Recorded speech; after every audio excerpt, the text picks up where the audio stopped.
My name is Dr. Anita Muniva Musyoki. I'm a clinical psychologist with the Nairobi West Hospital.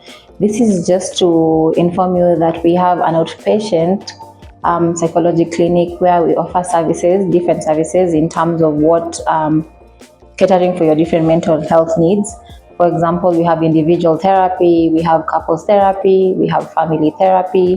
We also do psychoeducation for groups in terms of seminars. We practice CBT, dialectical therapy, art therapy. So all those things are available, and this is just to show you that in embracing mental health and mental wellness, everything can get better day by day, but also walking the journey with your psychologist can be more helpful than walking the journey alone. We offer trauma-informed therapy, where people are able to deal with past traumas stemming from childhood or traumatic events like road accidents and just other exposed to traumatic issues. We deal with that. We also use art and music as a form of expression in order to treat some of these things. We embrace modern learning and holistic healing in the sense that we also do practice meditation and relaxation techniques for our patients and just teach them how to cope with what they're dealing with. When you come to Nairobi West Hospital for the outpatient counseling clinic, we start at the registration area where you get registered to see a psychologist, which in most cases is me, Dr. Anita. Then when you come in, the first thing we do is just to make you feel comfortable, inform you about what therapy is if you've never done it before.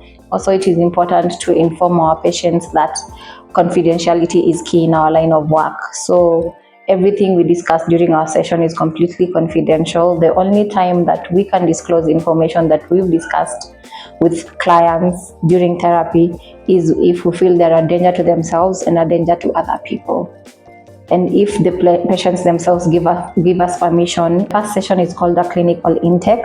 So we take information, just basically your history, your medical history, social history, just trying to find ways. In a way, we are building a chart of trying to see how we can help you, what the presenting problem is, because when we know what the presenting problem is and also the history of the presenting problem, we're able to come up with a way of how we can come with a treatment plan.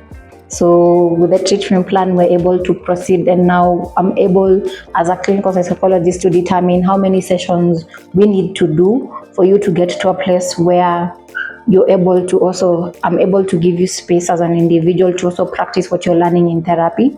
Also, we don't do therapy on a daily basis. It's really advisable to do maybe on a weekly basis or after every 2 weeks to give you space as a person to also learn and practice what you're learning in therapy, so that we also don't bombard you with so much information and we're not giving you space to practice. And with all this, just remember, there's always hope.